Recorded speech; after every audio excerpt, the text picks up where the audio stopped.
ರೈತರ ಉಳಿಯೋಕೆ ಬಿಟ್ಟದಲ್ಲ, ರೈತರು ದೇಶಕ್ಕೆ ಅನ್ನ ಕೊಡುವಂಥ ರೈತರನ್ನ ಇವತ್ತು ಉಳಿಸಿದೆ. ಅದಕ್ಕೊಂದು ಅಭಿನಂದನೆ ಸಲ್ಲಿಸಕ್ಕೆ ಬಂದಿದ್ದೀರಿ.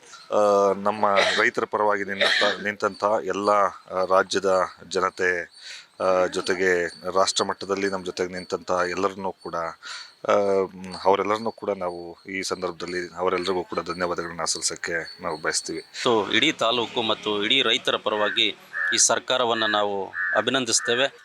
1340 ದಿವಸಗಳಿಂದ ದೇವನಹಳ್ಳಿ ತಾಲೂಕು ಚನ್ನರಾಯಪಟ್ಟಣ ಹೋಬಳಿಯ 13 ಹಳ್ಳಿಗಳಿಗೆ ಸಂಬಂಧಪಟ್ಟಂಥ ರೈತರು ಸುದೀರ್ಘವಾಗಿ ಹೋರಾಟ ನಡೆಸಿ ನಿನ್ನೆ ದಿವಸ ಈ ರಾಜ್ಯದ ಸಚಿವ ಸಂಪುಟ ಸನ್ಮಾನ್ಯ ಮುಖ್ಯಮಂತ್ರಿಗಳಾದ ಸಿದ್ದರಾಮಯ್ಯನವರ ಅಧ್ಯಕ್ಷತೆಯಲ್ಲಿ ನಡೆದಂಥ ಸಚಿವ ಸಂಪುಟದಲ್ಲಿ ಈ ಚನ್ನರಾಯಪಟ್ಟಣ ಹೋಬಳಿಯ 13 ಹಳ್ಳಿಗಳ 1777 ಎಕರೆ ಏನು ಕೃಷಿ ಭೂಮಿ ಇತ್ತು ಅದನ್ನು ಕೈಬಿಡುವಂಥ ತೀರ್ಮಾನವನ್ನು ತೆಗೆದುಕೊಂಡಿರೋ ಕಾರಣಕ್ಕೆ ನಾವು ಆ ಭೂಸ್ವಾಧೀನ ವಿರೋಧಿ ಹೋರಾಟ ಸಮಿತಿಯ ಪರವಾಗಿ ಮತ್ತು ಇಡೀ ತಾಲೂಕು ಮತ್ತು ಇಡೀ ರೈತರ ಪರವಾಗಿ ಈ ಸರ್ಕಾರವನ್ನು ನಾವು ಅಭಿನಂದಿಸ್ತೇವೆ. ಆ ಒಂದು ತೀರ್ಮಾನವನ್ನು ಸ್ವಾಗತಿಸ್ತೇವೆ. ಯಾಕಂತ ಹೇಳಿದ್ರೆ ಇಷ್ಟು ನಿರಂತರವಾಗಿ ನಡೆದಂಥ ಹೋರಾಟಕ್ಕೆ ಸರ್ಕಾರ ಮನ್ನಣೆ ನೀಡಿದೆ. ವಿಶೇಷವಾಗಿ ಮಾನ್ಯ ಸಿದ್ದರಾಮಯ್ಯನವರು ಈ ರಾಜ್ಯದ ಉಪಮುಖ್ಯಮಂತ್ರಿಗಳಾಗಿದ್ದಂಥ ಸಂದರ್ಭದಲ್ಲಿ ಕೊಟ್ಟಂಥ ಮಾತನ್ನು ಉಳಿಸ್ಕೊಂಡಿದ್ದಾರೆ. ಆ ಉಳಿಸ್ಕೊಳ್ಳೋ ಮುಖಾಂತರ ಕೊಟ್ಟ ಮಾತನ್ನು ಉಳಿಸ್ಕೊಂಡಂಥ ಸರ್ಕಾರ ಅಂತ ನಾವು ಈ ಸಂದರ್ಭದಲ್ಲಿ ಸನ್ಮಾನ್ಯ ಸಿದ್ದರಾಮಯ್ಯನವ್ರನ್ನ ಕರಿಬೋದು. ಅದೇ ರೀತಿ ಈ ಜಿಲ್ಲೆಯ ಉಸ್ತುವಾರಿ ಮಂತ್ರಿಗಳು ಅವ್ರದ್ದೇ ಆದ ಒಂದು ಶ್ರಮವನ್ನು ಹಾಕಿ ಈ ಕೃಷಿ ಭೂಮಿಯನ್ನು ಉಳಿಲೇಬೇಕು ಅಂತ ಅತ್ಯಂತ ಶ್ರಮವಹಿಸಿ ಈ ಭೂಮಿಯನ್ನು ಉಳಿಸ್ಲಿಕ್ಕೆ ಮಾನ್ಯ ಮಂತ್ರಿಗಳು ಕಾರಣ ಆಗಿದ್ದಾರೆ. ಅವರನ್ನು ಸಹ ಈ ಸಂದರ್ಭದಲ್ಲಿ ನಾವು ಅಭಿನಂದಿಸ್ತೇವೆ. ಅದೇ ರೀತಿ ಈ ಹೋರಾಟಕ್ಕೆ ಈ ನಾಡಿನ ಅನೇಕ ರೈತ ಸಂಘಟನೆಗಳು, ದಲಿತ ಸಂಘಟನೆಗಳು, ಕಾರ್ಮಿಕ ಸಂಘಟನೆಗಳು, ಮಹಿಳಾ ಸಂಘಟನೆಗಳು, ವಿದ್ಯಾರ್ಥಿ ಯುವಜನ ಸಂಘಟನೆಗಳು ಮತ್ತು ಭಾಷಾ ಚಳವಳಿಗಳು ಎಲ್ಲರೂ ಒಂದು ನಾಗರಿಕ ಸಮಾಜ ಅಂತೇನಿದೆ ಅದು ಎಲ್ಲರೂ ಸೇರಿ ಈ ಹೋರಾಟವನ್ನು ಬೆಂಬಲಿಸಿದ್ದಾರೆ. ಸಾಹಿತಿಗಳಿರ್ಬೋದು, ಕಲಾವಿದರು, ಬರಹಗಾರರು, ಹೋರಾಟಗಾರರು, ಚಿಂತಕರು ಇಂಥ ಅನೇಕರು ಈ ಹೋರಾಟವನ್ನು ಬೆಂಬಲಿಸಿ ಈ ಹೋರಾಟಕ್ಕೆ ಒಂದು ಚೈತನ್ಯವನ್ನು ಕೊಟ್ಟು ಈ ಹೋರಾಟದ ಗೆಲುವಿಗೆ ಕಾರಣಕರ್ತರಾಗಿದ್ದಾರೆ. ಆ ರೀತಿಯ ಎಲ್ಲ ಮನಸ್ಸುಗಳನ್ನು ಈ ಸಂದರ್ಭದಲ್ಲಿ ಭೂಸ್ವಾಧೀನ ವಿರೋಧಿ ಹೋರಾಟ ಸಮಿತಿಯ ಪರವಾಗಿ ಸ್ಮರಿಸ್ಕೋತೀವಿ ಮತ್ತು ಅವರ ಈ ಹೋರಾಟಕ್ಕೆ ಬೆಂಬಲ ನೀಡಿದ್ದ ಕಾರಣಕ್ಕೆ ಅವರನ್ನು ಅಭಿನಂದಿಸ್ತೀವಿ. ಆ ಮೂಲಕ ಈ ನಾಡಿನ ಎಲ್ಲ ಸುದ್ದಿವಾಹಿನಿಗಳಿಗೆ, ವಿಶೇಷವಾಗಿ ಮಾಧ್ಯಮಗಳು ಈ ಹೋರಾಟಕ್ಕೆ ಬೆನ್ನಿಗೆ ನಿಂತು ಕಾಪಾಡಿ ಈ ಹೋರಾಟ ಯಶಸ್ವಿಯಾಗಲಿಕ್ಕೆ ಸಾಧ್ಯ ಆಯಿತು. ಆ ಕಾರಣಕ್ಕಾಗಿ ಮಾಧ್ಯಮಗಳನ್ನು ಸೇವೆಯನ್ನು ಸಹ ಈ ಸಂದರ್ಭದಲ್ಲಿ ನಾವು ಸ್ಮರಿಸ್ತೇವೆ. ಆ ನಿಟ್ಟಿನಲ್ಲಿ ನಾವು ಈ ಸರ್ಕಾರವನ್ನು ರೈತರ ಪರವಾಗಿದೆ ಅನ್ನೋದನ್ನು ಮತ್ತೆ ಸಿದ್ದರಾಮಯ್ಯನವರು ಸಾಬೀತುಪಡಿಸಿದ್ದಾರೆ. ಆ ಕಾರಣಕ್ಕಾಗಿ ನಾವು ಸನ್ಮಾನ್ಯ ಸಿದ್ದರಾಮಯ್ಯನವ್ರಿಗೆ ಚನ್ನರಾಯಪಟ್ಟಣ ಹೋಬಳಿಯ ಎಲ್ಲ ರೈತರ ಪರವಾಗಿ ಅತ್ಯಂತ ಗೌರವಪೂರ್ವಕವಾದ ನಮನಗಳನ್ನು ನಾನು ಸಲ್ಲಿಸಲಿಕ್ಕೆ ಇಷ್ಟಪಡ್ತೀವಿ. ಇದೊಂದು ಸುದೀರ್ಘ ಹೋರಾಟ, ಅಂದರೆ ಕರ್ನಾಟಕದ ಇತಿಹಾಸದಲ್ಲೇ ಇದೊಂದು ರೈತರು ಮಾಡಿರ್ತಕ್ಕಂಥ ಸುದೀರ್ಘವಾದಂಥ ಹೋರಾಟ.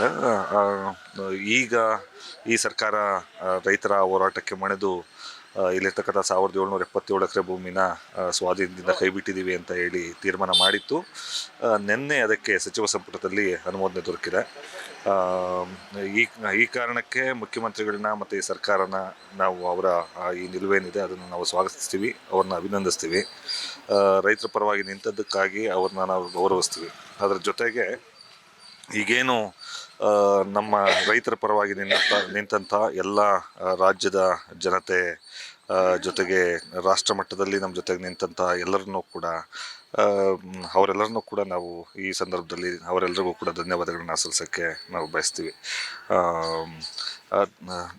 ರೈತರಿಗೆ ಭೂಮಿ ಉಳಿದಿದೆ. ಇನ್ನು ಮುಂದೆ ಆ ರೈತರ ಭೂಮಿನ ತುಂಬ ಜೋಪಾನವಾಗಿ ಕಾಪಾಡ್ಕೊಳ್ಬೇಕಾಗಿರ್ತಕ್ಕಂಥ ಜವಾಬ್ದಾರಿ ರೈತರ ಮೇಲಿದೆ. ನಾವೆಲ್ಲ ಸೇರಿ ಅದನ್ನು ಮಾಡ್ತೀವಿ ಅಂತ ಹೇಳಿ ಈ ಮೂಲಕ ನಾನು ಹೇಳೋಕ್ಕೆ ಬಯಸ್ತೀನಿ. ಈಗ ಸರ್ಕಾರ ಈ ನಿಲುವು ತಗೊಂಡಿರೋ ಕಾರಣಕ್ಕೆ ಈಗ ಇನ್ನೇನು ಗೆಜೆಟ್ನಲ್ಲಿ ಅದು ಬರಬೇಕಾಗಿದೆ, ಅದು ಬರುತ್ತೆ ಅಂತ ಅನ್ಸುತ್ತೆ. ಅದರ ಆಸ್ಪಾಸಲ್ಲೇ ಅದರ ಸಂಭ್ರಮಾಚರಣೆಗೆ ಸಂಬಂಧಪಟ್ಟ ಹಾಗೆ ಒಂದು ಕಾರ್ಯಕ್ರಮ ಮಾಡೋಕ್ಕೆ ಯೋಚನೆ ಮಾಡ್ತಿದ್ದೀವಿ. ಅದಾಗತ್ತೆ. ಇದು 1431 ದಿವಸ ಚನ್ನರಾಯಪಟ್ಟಣ ರೈತರು ಅಹೋರಾತ್ರಿ ಧರಣಿ ನಡೆಸಿ ಈ ಸರ್ಕಾರಕ್ಕೆ ಸುಮಾರು ಸಾರಿ ನಾವು ಎಚ್ಚರಿಕೆ ಕೊಟ್ಟು ಹೋರಾಟ ಮಾಡಿದ್ವಿ. ಒಂದು ಒಗ್ಗಟ್ಟಿನಿಂದ ಎಲ್ಲ ಸಂಘಟನೆಗಳು, ಎಲ್ಲ ಸಂಘ ಸಂಸ್ಥೆಗಳು ಬೆಂಬಲ ಕೊಟ್ಟು ನಿಂತಿದ್ದರಿಂದ ಸರ್ಕಾರ ಒಂದು ಗಮನ ಹರಿಸಿ ಈ 1431 1777 ಎಕರೆ ಭೂಮಿನ ರೈತರ ಪರವಾಗಿ ಒಂದು ತೀರ್ಮಾನ ತಗೊಂತು. ಅದಕ್ಕೆ ಈ ಸರ್ಕಾರಕ್ಕೊಂದು ಅಭಿನಂದನೆ ಸಲ್ಲಿಸಿರಿ. ಯಾಕಂದರೆ ಅಲ್ಲಿ ಎಲ್ಲ ತುಂಡು ಭೂಮಿ ಹೊಂದಿರತಕ್ಕಂಥ ರೈತರು ಈ ಭೂಮಿ ಕಳ್ಕೊಂಡು ಅನಾಥರಾಗಬೇಕಾಗಿತ್ತು. ಅರ್ಧ ಎಕರೆ, 1 ಎಕರೆ, 2 ಎಕರೆ ಸಣ್ಣ ರೈತರು ಆ ಭೂಮಿ ಕಳ್ಕೊಂಡಿದ್ರೆ ನಿರಾಶ್ರಿತರಾಗ್ತಾಯಿದ್ರು. ಅದಕ್ಕೋಸ್ಕರಾಗಿ ಎಲ್ಲ 13 ಹಳ್ಳಿ ರೈತರು ಒಗ್ಗಟ್ಟಾಗಿ ಹೋರಾಟ ಮಾಡಿ ಈ ಭೂಮಿನ ಉಳಿಸ್ಕೊಳ್ಳೇಬೇಕು ಅಂತೇಳಿ 1431 ದಿವಸ ಸತತವಾಗಿ ಅಹೋರಾತ್ರಿಯಲ್ಲಿ ಧರಣಿ ನಡೆಸಿ ಎಲ್ಲ ಥರದ ಹೋರಾಟ ಮಾಡಿದ್ದಕ್ಕೆ ನಮಗೆ ಎಲ್ಲ ಸಂಘ ಸಂಸ್ಥೆಗಳು, ಎಲ್ಲ ದಲಿತ ಸಂಘ, ರೈತ ಸಂಘ, ಕಾರ್ಮಿಕ ಸಂಘ, ನಾನಾ ಥರ ಎಲ್ಲ ಸಂಘಟನೆಗಳು ಒಂದು ಬೆಂಬಲ ಕೊಟ್ಟು ನಿಂತು ಈ ಸರ್ಕಾರಕ್ಕೆ ಒಂದು ಎಚ್ಚರಿಕೆ ಕೊಡ್ತು. ಸರ್ಕಾರ ಅದನ್ನು ಪರಿಗಣಿಸಿ ನಿನ್ನೆ ದಿವಸ ಒಂದು ಆದೇಶ ಕೊಟ್ಟದೆ. ಸರ್ಕಾರಕ್ಕೆ ನಾವು ಒಂದು ಅಭಿನಂದನೆ ಸಲ್ಲಿಸ್ತೀವಿ. ರೈತರ ಉಳಿಯೋಕೆ ಬಿಟ್ಟದಲ್ಲ, ರೈತರು ದೇಶಕ್ಕೆ ಅನ್ನ ಕೊಡುವಂಥ ರೈತರನ್ನ ಇವತ್ತು ಉಳಿಸಿದೆ. ಅದಕ್ಕೊಂದು ಅಭಿನಂದನೆ ಸಲ್ಲಿಸೋಕೆ ಬಂದಿದ್ದೀರಿ. ಒಂದು ಸರ್ಕಾರಕ್ಕೊಂದು ನಾವು ಒಂದು ಅಭಿನಂದನೆ ಸಲ್ಲಿಸ್ತಾ ಇದ್ದೀವಿ. ಈ ರೈತನ ಸ್ವಲ್ಪ ಪರೀಕ್ಷೆ ಮಾಡ್ಬೇಕಂತ ಅವರು ತಗೊಂಡ್ರು. ಹಿಂದೆ ಅವರು ವಿರೋಧ ಪಕ್ಷ ನಾಯಕರಾಗಿದ್ದಾಗ ಇದೇ ಫ್ರೀಡಮ್ ಪಾರ್ಕಲ್ಲಿ ನಾವು ಧರಣಿ ನಡೆಸ್ತಾ ಇದ್ದ ಬಂದು ನಾವು ನಮ್ಮ ಸರ್ಕಾರ ಬಂದರೆ ನೀವು ಹೋರಾಟ ಚೆನ್ನಾಗಿದೆ, ನಾವು ನಿಮ್ಮ ಬೆಂಬಲಕ್ಕೆ ಇರ್ತೀವಿ, ಪರಿಗಣಿಸ್ತೀರಿ ಅಂತ ಹೇಳಿಕೆ ಕೊಟ್ಟಿದ್ದರು. ಆದರೂ 2.5 ವರ್ಷ ಸತಾಯಿಸಿದರು. 2 ವರ್ಷ ಸತಾಯಿಸಿ ಸ್ವಲ್ಪ ಡಿಲೇ ಮಾಡಿದರು. ಆದರೂ ಏನೋ ರೈತರ ಪರವಾಗಿ ಸಿದ್ದರಾಮಯ್ಯನವರು ಒಂದು ಒಳ್ಳೆಯ ತೀರ್ಮಾನ ತಗೊಂಡ್ರು ಅಂತೇಳಿ ನಮಗೊಂದು ಖುಷಿ ಇದೆ. ರೈತರು ಅವರ ಪರವಾಗಿ ನಾವು ಒಂದು ಅಭಿನಂದನೆ ಸಲ್ಲಿಸ್ತೀರಿ. ರೈತರ ಪರವಾಗಿ ಮಾಡಿದ್ದಾರೆ, ಅದೊಂದು ಸಂತೋಷ.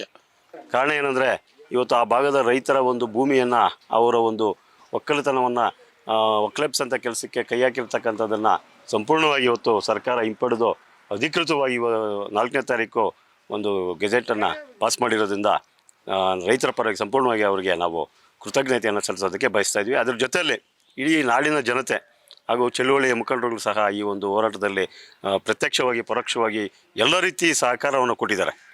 ಯಾಕಂದರೆ ಪ್ರತಿಯೊಬ್ಬರು ನಾವು ಇವತ್ತು ನೆನೆಯಲೇಬೇಕಾಗ್ತದೆ. ಇವತ್ತು ಚನ್ನರಾಯಪಟ್ಟಣದ ಹೋರಾಟ ಅಂದರೆ ಇಡೀ ಭಾರತ ದೇಶನೇ ಕಂಡಿರ್ತಕ್ಕಂಥದ್ದು. ಭಾರತ ದೇಶದ ಎಲ್ಲ SKM ಆ ಒಂದು ಸಂಘಟನೆ ಇರ್ಬೋದು, ಬೇರೆ ಬೇರೆ ಸಂಘಟನೆಗಳು ಇಲ್ಲಿ ಚನ್ನರಾಯಪಟ್ಟಣದ ಧರಣಿ ಸ್ಥಳಕ್ಕೆ ಆಗಮಿಸಿ ಈ ಹೋರಾಟವನ್ನು ಬೆಂಬಲಿಸಿದ್ದಾರೆ. ನಾವಿದೀವಿ ಜೊತೆಯಲ್ಲಿ ಅಂತ ಹೇಳಿದ್ದಾರೆ. ಸಿನಿಮಾ ನಟರಿರ್ಬೋದು, ಸಾಹಿತಿಗಳಿರ್ಬೋದು, ಬೇರೆ ಬೇರೆ ಬರಹಗಾರರಿರ್ಬೋದು, ಬೇರೆ ಎಲ್ಲ ಚಳುವಳಿಯ ಮುಖಂಡರುಗಳಿರ್ಬೋದು, ಕನ್ನಡ ಸಂಘಟನೆಗಳಿರ್ಬೋದು, ದಲಿತ ಸಂಘಟನೆಗಳಿರ್ಬೋದು, ಮಹಿಳೆಯರು, ಕಾರ್ಮಿಕರು, ಯುವಕರು, ಹೆಚ್ಚಾಗಿ ಈ ಒಂದು ಸೋಷಿಯಲ್ ಮೀಡಿಯಾ ಒಂದು ದೊಡ್ಡ ಮಟ್ಟದಲ್ಲಿ ಪ್ರಚಾರವನ್ನು ಮಾಡಿರ್ತಕ್ಕಂಥದ್ದು. ಇವತ್ತು ಅವ್ರನ್ನೆಲ್ಲ ನಾವು ಇವತ್ತು ತುಂಬ ಹೃದಯದಿಂದ ಅವ್ರನ್ನೆಲ್ಲ ಗೌರವದಿಂದ ನಾವು ಅವ್ರ ಕೃತಜ್ಞತೆಯನ್ನು ಸಲ್ಲಿಸ್ತಾ ಇದ್ದೀವಿ ಈ ಸಂದರ್ಭದಲ್ಲಿ. ಹಾಗಾಗಿ ಅವ್ರಿಗೆಲ್ಲ ಮತ್ತೊಮ್ಮೆ ನಾನು ಧನ್ಯವಾದಗಳನ್ನ ಅರ್ಪಿಸೋಕ್ಕೆ ಬಯಸ್ತಾ ಇದ್ದೀನಿ. ಇನ್ನು ಮುಂದೆ ಆದರೂ ನಮ್ಮ ರೈತರು ಜಮೀನುಗಳ ಮಾರಾಟದನ್ನು ಬಿಟ್ಬಿಟ್ಟು ಉಳುಮೆ ಮಾಡ್ಕೊಂಡು ಅವ್ರ ಜೀವನ ಮಾಡಲಿ ಅಂಥೇಳಿ ರೈತರ ಒಂದು ಒಗ್ಗಟ್ಟು ಇದೇ ರೀತಿ ಇರಲಿ ಅಂಥೇಳಿ ನಾನು ಹೇಳಕ್ಕೆ ಬಯಸ್ತೇನೆ.